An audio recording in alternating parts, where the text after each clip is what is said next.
है भी लगी ये तो आता छाई जाता है। चलो बात नहीं करोगे। लाओ बच्चे कुछ कॉपी रह गई, कॉपी दे दो, टाइम से आया करो। थोड़ी हिंदी किताब 2 नंबर, ये 20 में से 2 आए, बताइए क्या पढ़ते हैं बच्चे? कॉपी दे देना।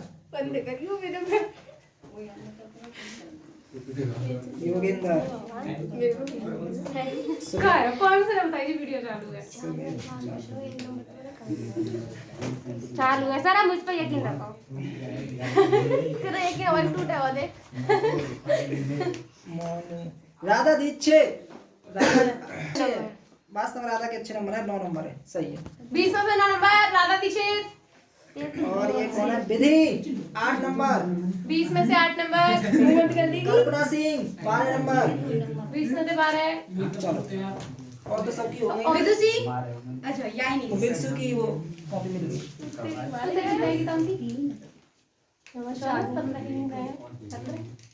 सर इतने बड़े डेरिवेशन पे 2 ही सर हमारे टाइम पे ही तो चलाई इसको तो नंबर ही ना बच्चा आई ना इतनी लाई। शांति से बात खत्म कर देना। एक थोड़ा सा टॉपिक रह गया, वो खत्म करके न्यूमेरिकल कराते हैं। कोई बुक लाया न्यूमेरिकल के लिए? चलो कोई लाया होगा, नहीं तो लास्ट हेडिंग आपकी क्या चल रही है? जल्दी से देखना। आपकी लास्ट हेडिंग थी वो क्या चल रही थी? अब तो लेंस सर वही ऑफ करके डाल देना सर, गलत बात है सर। अब तो लेंस की फोकस दूरी की वक्रता पर निर्भरता। अब तक लेंस की फोकस दूरी की वक्रता पर निर्भरता। कोई बात नहीं करेगा, बोर्ड पे देखोगे। Silent please. देखिए सबसे जो लास्ट डेरिवेशन था वो आपने क्या किया था? 1/f = n - 1 ब्रैकेट में 1/r1 - 1/r2। सही है सर? नहीं, प्लस नहीं। मेन फॉर्मूला यही है, वो कंडीशन बाद में बनती है प्लस और माइनस वाली। उत्तर लेंस के लिए कुछ और होता है, उत्तर लेंस के लिए कुछ और होता है, लेकिन बेसिक जो फॉर्मूला होता है वो आपका ये होता है। सही है। यहाँ n क्या होता था? अपवर्तनांक होता था। r1 r2, r1 बोले तो प्रथम पृष्ठ की त्रिज्या और r2 बोले तो द्वितीय पृष्ठ की त्रिज्या। ओके, आपने जो टेस्ट किया था उसमें कोई न्यूमेरिकल वगैरह कुछ दिक्कत आ रही हो तो पूछ सकते हो। बताओ क्या था? उसमें कोई न्यूमेरिकल थ्योरी कुछ दिक्कत आई हो तो पूछ लीजिए, फिर आगे चलते हैं। जब कोई प्रकाश किरण निर्वात मेरा सही है तो जब कोई प्रकाश किरण निर्वात से कांच में प्रवेश करती है तो प्रकाश की चाल आकृति चाल। चलो एक कोई एक बोलो। राधा, केवल राधा। जब कोई प्रकाश की किरण निर्वात से कांच में प्रवेश करती है तो चलो प्रकाश की चाल निर्वात से कांच में प्रवेश करती है।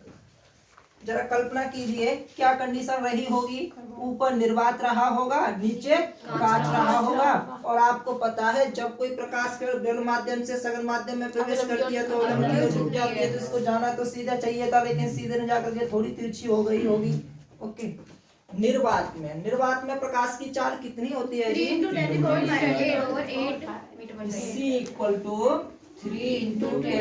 और 8 C = 3 × 10⁸ मीटर/सेकंड। सही है जी। चलो आगे क्या कहते हैं? यदि कांच का अपवर्तनांक 3/2 या यदि कांच का अपवर्तनांक n = क्या है? 3/2। 3/2 का मतलब 1.5 होता है। 1.5 को 1.5 कहते हैं, की बात है। चलो चाहो तो 1.5 ब्रैकेट में लिख दो, कोई दिक्कत नहीं है। फिर प्रकाश की तरंग दैर्ध्य प्रकाश की तरंग दैर्घ्य लैम्डा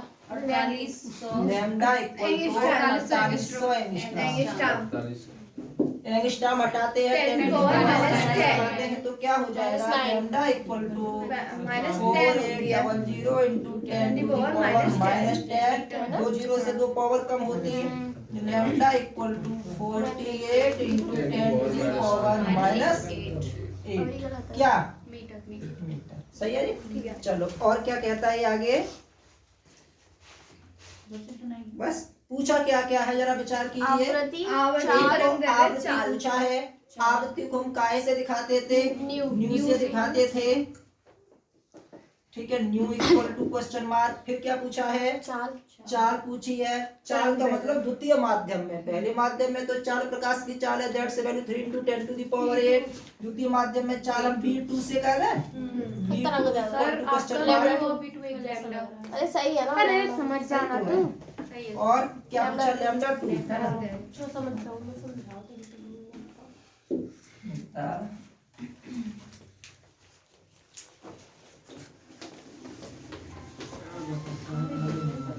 कौन साइलेंट रखोगे।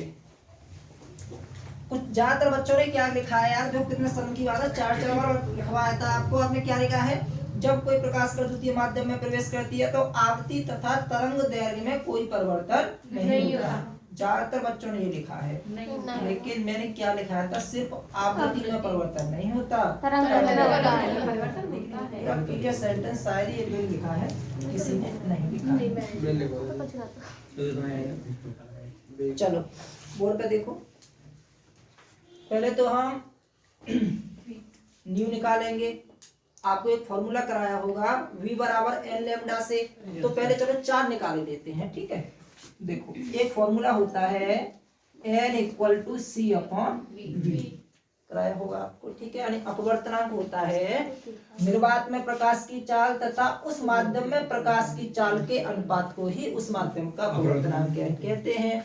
हमें क्या चाहिए, v चाहिए, द्वितीय माध्यम में v = c/n। चलो जी, तो c कितना है निर्वात में, 3 × 10⁸ अपॉन n 1.5, 1.5 दूनी 3 होता, v = 2 × 10⁸ मीटर/सेकंड। यानी द्वितीय माध्यम में चाल उसकी कितनी हो गई, 2 × 10⁸। अब हमें v2 तो मिल गया, ठीक है। अब हमें क्या चाहिए, लैम्डा 2 चाहिए। लैम्डा 2 के लिए क्या करते, आपने फॉर्मूला क्या देखा था, v1/v2 = λ1/λ2।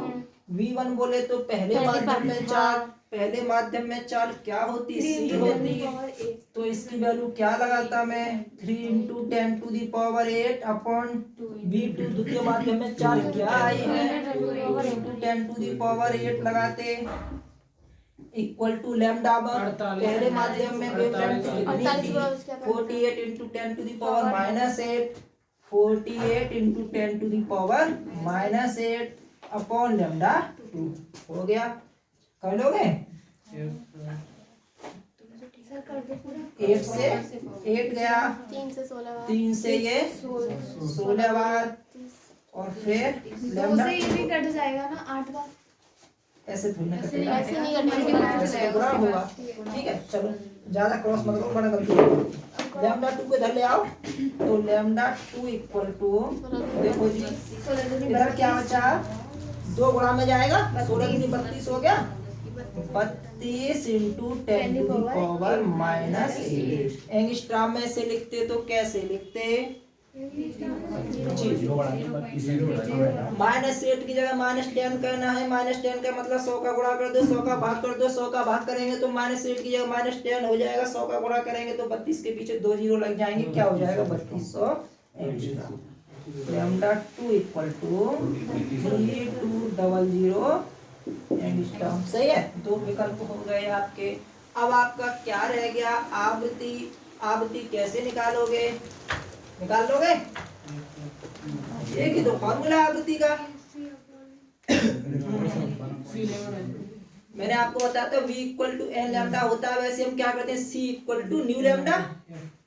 नहीं कर पाओगे, बोर्ड पे देखो, बाद नोट करना है इकट्ठा, बोर्ड पे देखो, एक मिनट देखो, आपको बताया था c = न्यू लैम्डा, ठीक है। हमें क्या चाहिए, आवृत्ति। न्यू = क्या हो जाएगा, c/λ। c पहले माध्यम में प्रकाश की चाल है, पहले माध्यम प्रकाश की चाल कितनी है, 3 × 10⁸ अपॉन लैम्डा। जो पहले माध्यम में लैम्डा है कहाँ गया, 48 × 10⁻⁸, 48 × 10⁻⁻। कर लो फिर, क्या दिक्कत है, करो जल्दी से। देख इसका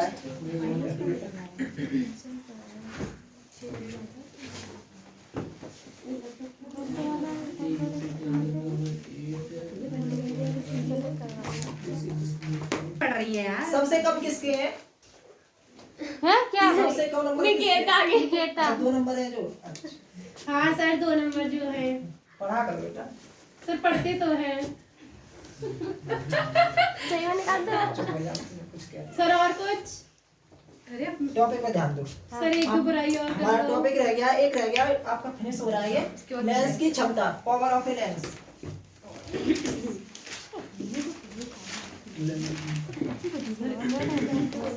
सर एक आध बुराई और रहने दे, अब चुप हो जा।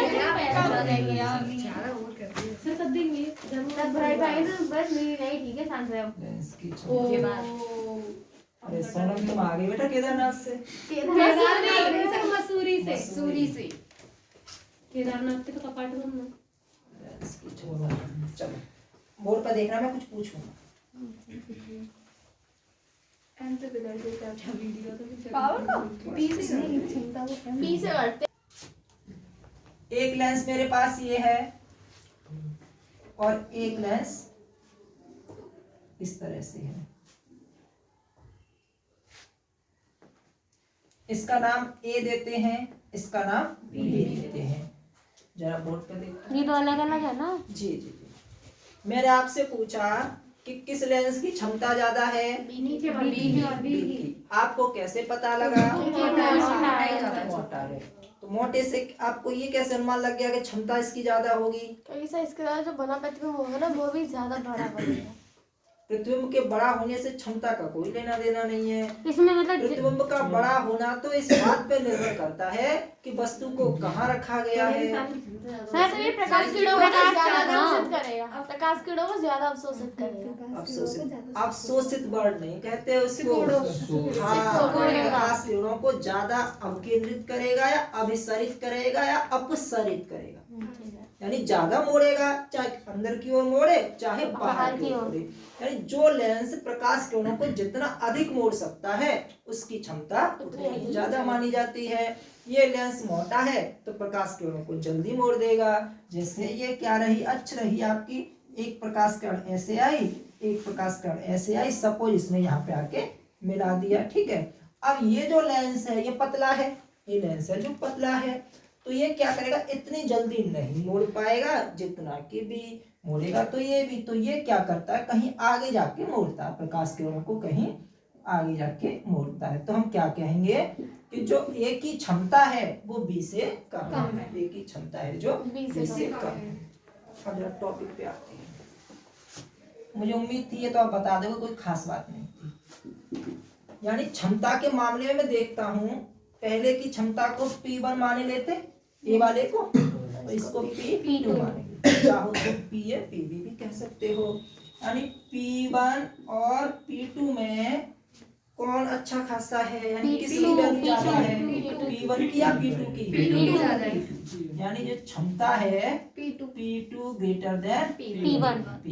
सही है। P2। अब जरा बोर्ड पे देख लीजिए। मैंने आपसे कहा कि आप ये बताइए कि फोकस दूरी किसकी ज्यादा है? फोकस दूरी सब P1 की। फोकस दूरी P1 की ज्यादा है। अगर फोकस दूरी के मामले में कहा जाए तो P1 भारी पड़ेगा, यानी PF। फोकस दूरी के मामले में P1 ग्रेटर देन होगा P2 से।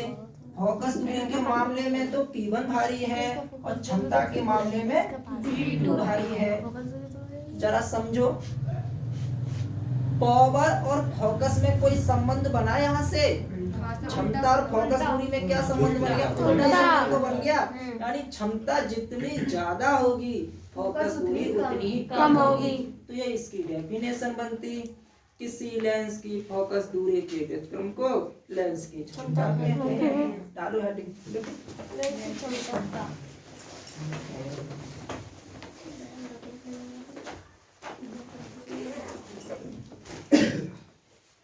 किसी लेंस की क्षमता का तात्पर्य, किसी लेंस की क्षमता का तात्पर्य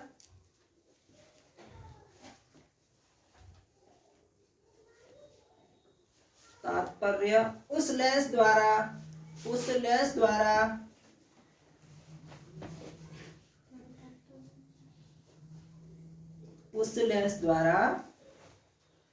प्रकाश किरणों को मोड़ने से है, प्रकाश किरणों को मोड़ने से है, नई लाइन से लिखना, लेंस की क्षमता जितनी अधिक होती है, फोकस कॉमा लगा के फोकस दूरी उतनी ही कम होती है, फोकस दूरी उतनी ही कम होती है।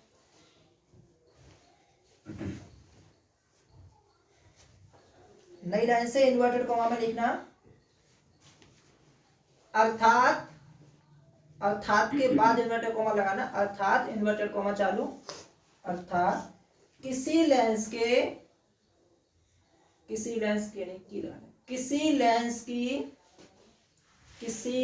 की फोकस दूरी के व्युत्क्रम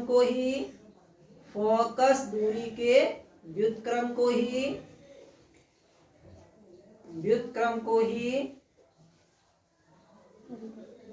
लेंस की क्षमता कहते हैं। इसका मात्रक क्या होता है जी? डायोप्टर लिख लोगे। इसका मात्रक डायोप्टर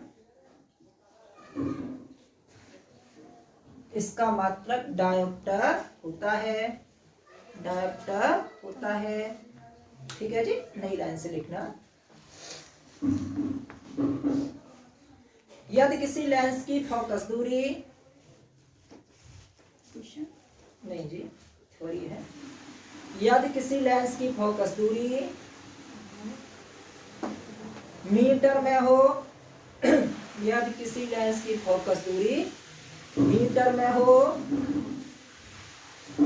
तब लेंस की क्षमता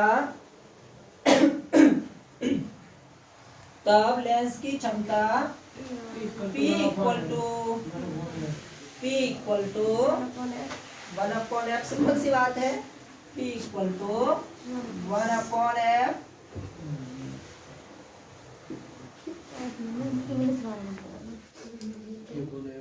सही है जी। नई लाइन से लिखना,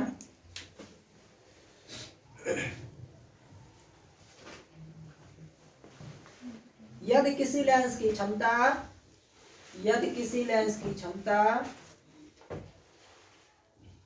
सेंटीमीटर में दे रखी हो या सेंटीमीटर में हो,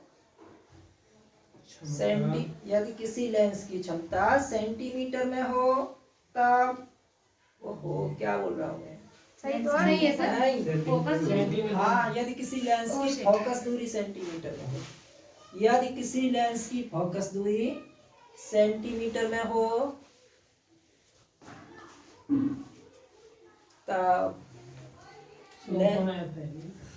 लेंस की क्षमता P इक्वल टू 100 कर दो बस, 1 मीटर में कितने सेंटीमीटर होते हैं? 100 होते हैं, तो 100/f, और दोनों का मात्रक क्या होगा? डायोप्टर, जिसे हम काय से दिखाते हैं? D से दिखाते हैं। अब जरा एक विचार करो, बोर्ड देखो, उसमें सेल नहीं है, उड़ना देखो। हमने क्या किया, दो लेंसों को मिला दिया, एक ये लेंस है, सपोज इसको मिटा दें, फोकस दूरी या संपर्क में रखे दो लेंसों की क्षमता, सपोज एक लेंस की बात कौन कर रहा है? एक लेंस ये है और एक लेंस ये है, इन दोनों को हमने क्या कर दिया? सटा के रख दिया। पहले वाला जो लेंस है वो क्या है? 3 डायोप्टर का है, और दूसरा वाला जो लेंस है वो 2 डायोप्टर है, तो वो कहेगा संयुग्मी लेंस की क्षमता बताइए, यदि दो लेंसों को क्रमशः परस्पर संपर्क में रख दिया जाता है, यदि प्रथम लेंस की क्षमता 3 डायोप्टर तथा द्वितीय लेंस की क्षमता 2 डायोप्टर हो तो बने निकाय की क्षमता कितनी होगी? बोलो।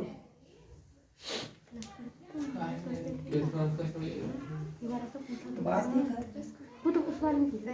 दो लेंस रखे हुए हैं, एक 3 डायोप्टर का, एक 2 डायोप्टर का। तो ये अब पूरा ये सिस्टम बन गया, पूरा डिवाइस बन गया, पूरा निकाय बन गया। उसकी क्षमता कितनी होगी? 5 ही तो हो गई। इसमें क्या बात है? सिंपल सी बात है ना। अरे 3 डायोप्टर के अकॉर्डिंग ये बोलेगा, इसके सामने एक और पड़ गया, 2 का काम वो कर देगा। अब टोटल की बात करेंगे तो 5 ही तो हो गई ना। तो लिखो, यदि संपर्क में सर इसी के अंदर लिखना है? जी, यदि संपर्क में P1 P2 P2 क्षमता के P1 P2 क्षमता के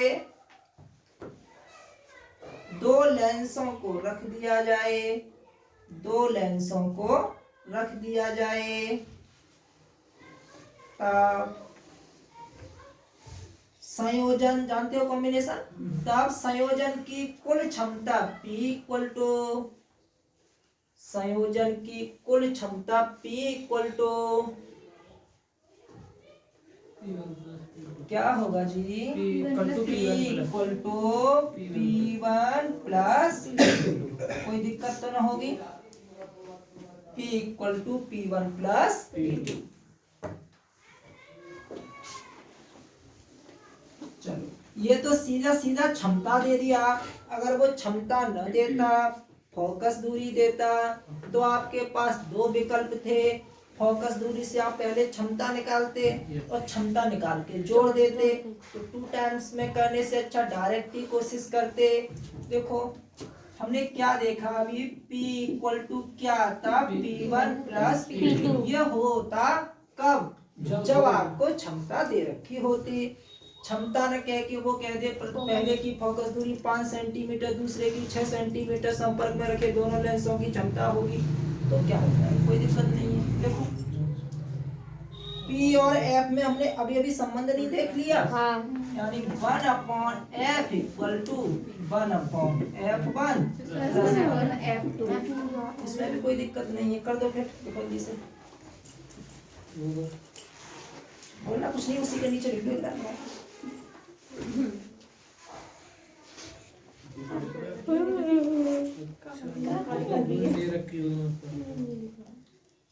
अब जरा विचार कीजिए, ये जो दूसरा लेंस था ये उत्तल न होता, ये कैसा होता? अवतल होता। ये लेंस कैसा होता जी? अवतल होता। चलिए, ये जो लेंस रखा हुआ है ये उत्तल नहीं है जी, कैसा है? अवतल है। वो अब कहेगा संपर्क में रखे उत्तल व अवतल लेंसों की क्षमताएं क्रमशः 3 डायोप्टर व 2 डायोप्टर हैं, तो संपर्क में रखे लेंसों की कुल क्षमता होगी। बोलो जी। P1 माइनस P2 तो दूसरे वाले की माइनस हो जाएगी ना। सिंपल सी बात है, एक तो संकुचित करेगा और एक अपसरित करेगा, तो एक ही तो आएगी। एक का मतलब क्या है? P1 माइनस P2 कर देंगे। ये तो आप जानते ही हो कि अवतल लेंस की फोकस भी नेगेटिव होती है।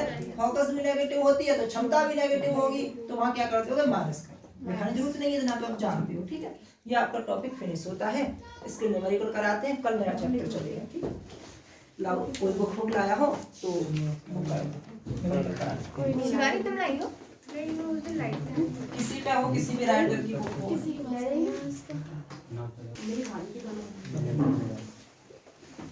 1.5 अपवर्तनांक वाले 1.5 अपवर्तनांक वाले समतल उत्तल लेंस की फोकस दूरी, समतल उत्तल लेंस की फोकस दूरी 20 सेंटीमीटर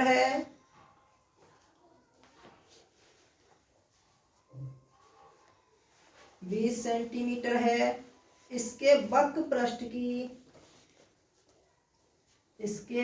पृष्ठ की वक्रता त्रिज्या,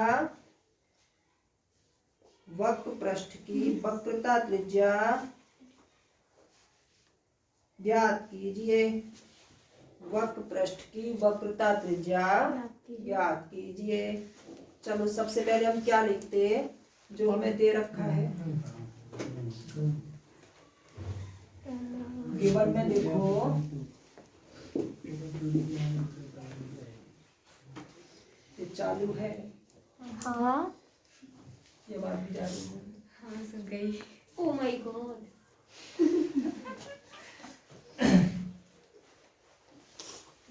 चलो ठीक है। गिवन में सेंटेंस बोलो पहला क्या कहता है। 1.5 बोलना ये बात तो आप जान चुके हो। n इक्वल टू 1.5 लिखता। 1.5 क्या यूनिट क्या होता है इसका राधा। अपवर्तनांक का मात्रक क्या होता है बेटा पक्का। हाँ अपवर्तनांक का कोई मात्रक नहीं होता। आगे क्या सेंटेंस है। फोकस दूरी m इक्वल टू 20 कितनी है 20 सेंटीमीटर। 20 सेंटीमीटर। चलो और कुछ दिया है समतल लेंस है। जरा समझो बोर्ड पे देखो। समतल उत्तल आपको टाइप्स कराए थे। समतल उत्तल कैसे बनाओगे। एक सीधा। समतल हो गया। हाँ। अब समतल उत्तल कैसे उत्तल ऐसे करके बनेगा ऐसे। ऐसे करके हाँ क्या ऐसे करके नहीं, ऐसे करके चांद जो है ऐसा बना देगा। हाँ कुछ कुछ ऐसा हाँ सही। कुछ नहीं ऐसा ही बना दिया तो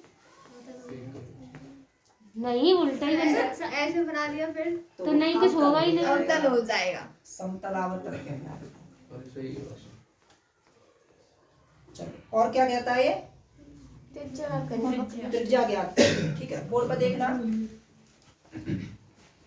फॉर्मूला क्या होता है आपका आपने अभी अभी देखा पतले लेंस के लिए अपवर्तन का सूत्र 1/f equal to n minus 1 bracket में 1/r1 माइनस 1/r2 होता है। तो क्या लिखेंगे 1/f n माइनस 1 ब्रैकेट में जैसा होता है वैसा लिख दीजिए 1/r1 माइनस 1/r2। अब जरा विचार करो R1 R2 में से क्या पूछा। त्रिज्या पूछी है। वक्र पृष्ठ की वक्रता त्रिज्या। ये तो सिंपल सी बात है। अब यहाँ पर दो है ना एक R1 एक R2 है तो आप किसे फाइंड करने की कोशिश करोगे R1 को R2 को दोनों को R1 को। तो R2 नहीं है आपके पास। तो कोई नहीं। एक इक्वेशन से एक ही वैल्यू आ क्यों सकती सर है। एक समतल लेंस की को आगन तो मतलब अनंत होती है शायद। हाँ, तो वही तो मैं कहलवाना चाह रहा हूँ। ठीक है एक ये R1 आपको दे जीरो रखा हो है जाएगा। इनडायरेक्ट में जीरो क्योंकि हो जाएगा। समतल है इसकी तो अनंत हो गई ना। और 1/अनंत करोगे ये पार्टी तो जीरो हो गई। हाँ बन गया। जीरो। तो इसने इनडायरेक्ट में क्या बोल दिया है कि जो R1 है वो क्या है इन्फिनिटी है। तो लगा दीजिए 1/20 इक्वल टू n कितना 1.5 माइनस 1 1/infinity माइनस 1/r2 कर लोगे। जल्दी बताओ R2 की वैल्यू क्या आ रही है। कौन पहले बताता है करो।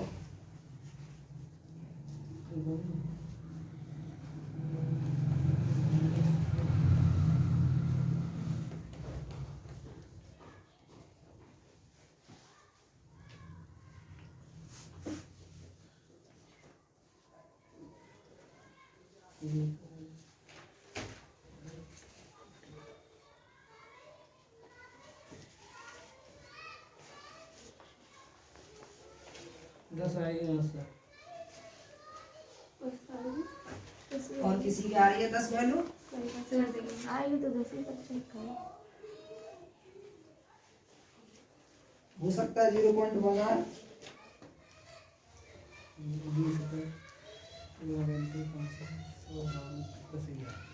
दस ही आएगी सर।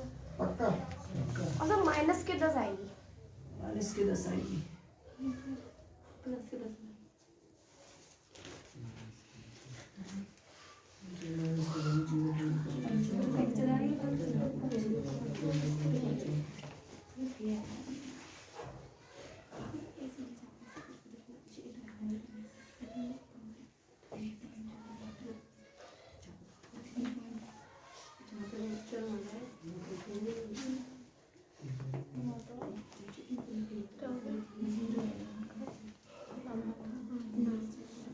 नहीं।